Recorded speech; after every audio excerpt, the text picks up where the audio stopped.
Isaac Newton, born September 25th, 1642. People lost their mind. That is a 100% accurate statement. Yeah. But people lost their mind. But wait a second.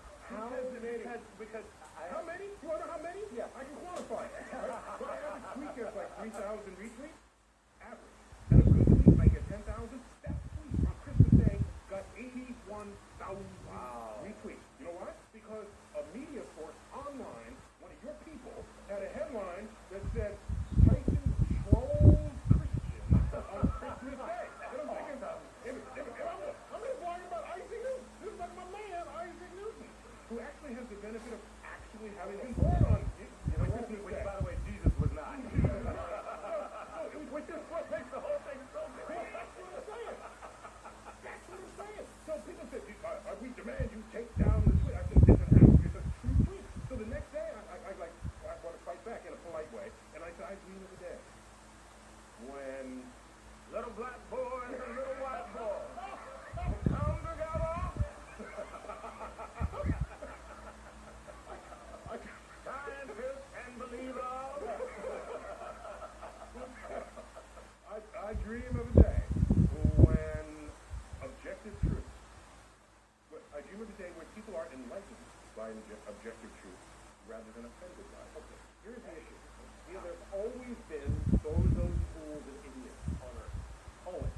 You can hear them a little easier now, but don't believe just because some small thousand number says something stupid to you on Twitter, that's the end of the universe.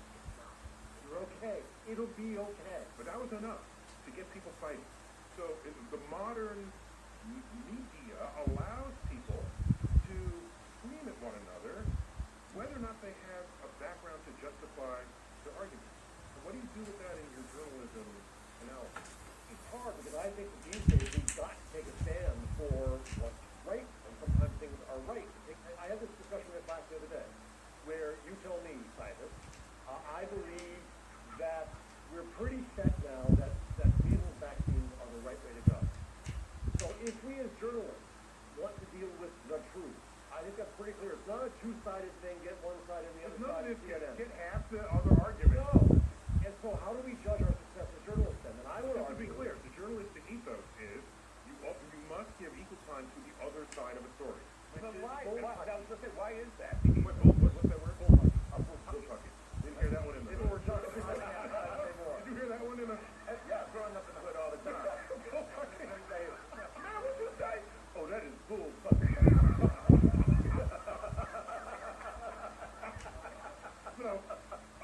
So we entered a digital era, post-Gutenberg era.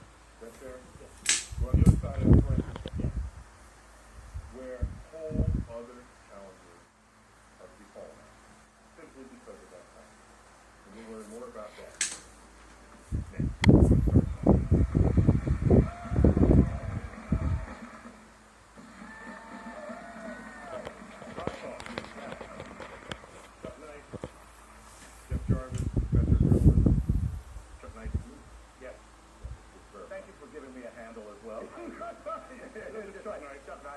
That was out on Fifth Avenue. I like Professor of Comedy. Professor of Comedy. I'm going to let you keep liking that. There you go. I can't say that. So what we want to explore here is we've got this digital age. So information is instant. People can celebrate in an instant. People can argue in an instant. And these elements did not have a precedent in the world of media reporting. Every time there's a new major technology, we go through what I would call techno-tech. It's the first serious discussion. That happens every time. It does. First serious discussion of the legal right to privacy in the United States spurred the invention of what technology? The Kodak camera. Because it freaked people out. Suddenly you're killing my soul. Right? And it could appear in the Penny Press. This is awful. What did we do? We figured it out. We got our norms straight now, so now we all take something. Now we all like our photos taken. We grew up in an era where there were spies, there were secrets, and so we didn't want anybody to know anything about it. Now we have a next generation of people, anyone 20 and under, where everybody knows everything about them. They got pictures at parties, flashing each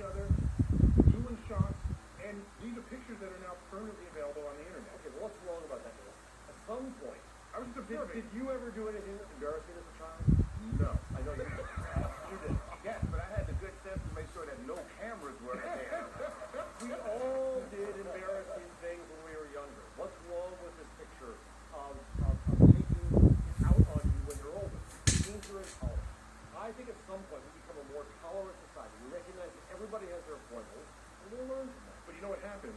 Because we create our own online presence, it's not created by someone else who took a picture of us, we can paint whatever image of ourselves we want, whether or not it's accurate. So, I brought up that topic with Ariana. If you look at the way people use social media, a lot of it is artificial. As someone said, there is no human being who is as happy as on Instagram. No human being